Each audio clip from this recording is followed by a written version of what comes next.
Βρισκόμαστε πάνω στα θεμέλια ακριβώς του Διθεσίου Δημοτικού Σχολείου Νίψας. Το σχολείο λειτουργήσε ως διθέσιο με περίπου πάνω από 120 μαθητές. Είχε 2 αίθουσες και 1 γραφείο. Το 1944, ως απόφοιτος του Γυμνασίου Αλεξανδρουπόλεως, εργάστηκα 1 χρόνο και εγώ ως διδάσκαλος του χωριού. Λόγω ελλείψεως διδασκάλων είχα κληθεί από τους κατοίκους και ανέλαβα την ευθύνη του σχολείου για 1 χρόνο με 120 περίπου μαθητές. Δίπλα αμέσως, μπροστά από το δημοτικό σχολείο, υπήρχε το νηπιαγωγείο, ένα παλαιό κτίριο, το οποίο χρησιμοποιείται ως νηπιαγωγείο με 1 νηπιαγωγό και περίπου 25 με 30 μαθητές κάθε χρόνο.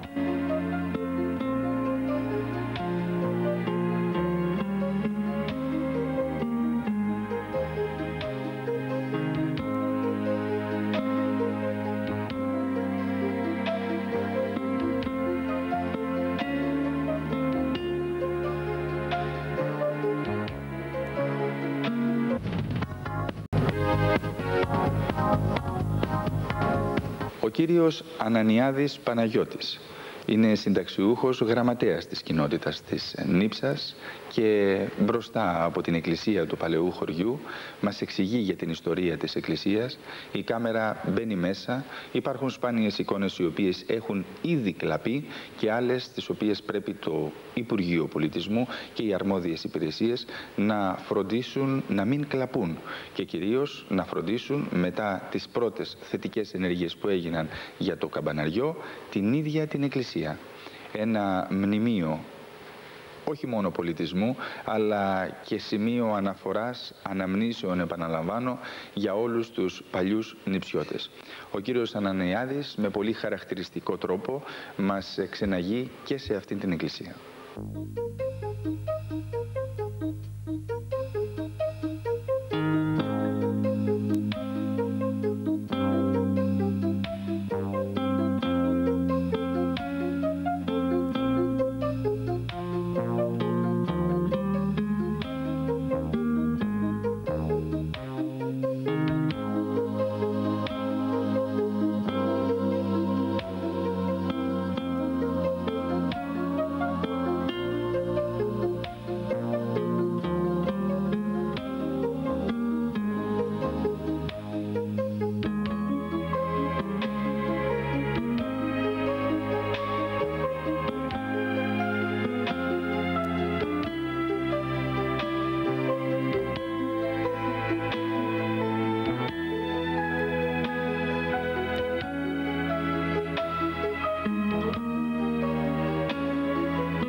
βρισκόμαστε στην είσοδο του Ιερού Ναού, το Γενέσιον της Θεοτόκου.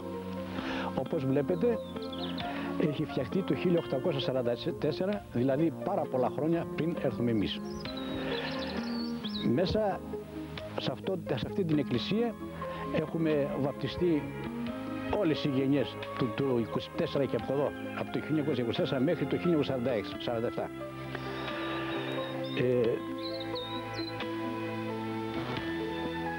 Η αξία για μας αυτή η εκκλησία αυτή έχει πάρα πολύ μεγάλη αξία, διότι εδώ μέσα έχουμε γαλοχηθεί, εδώ μέσα έχουμε μεγαλώσει, εδώ έχουμε πάρει τις θρησκευτικές μας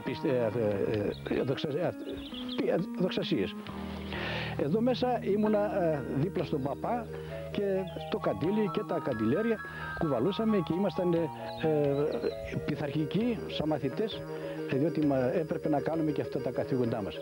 Εδώ παπά, γνώρισα τον παπά Χαράλαμπο, τον παππού του σημερινού παπά.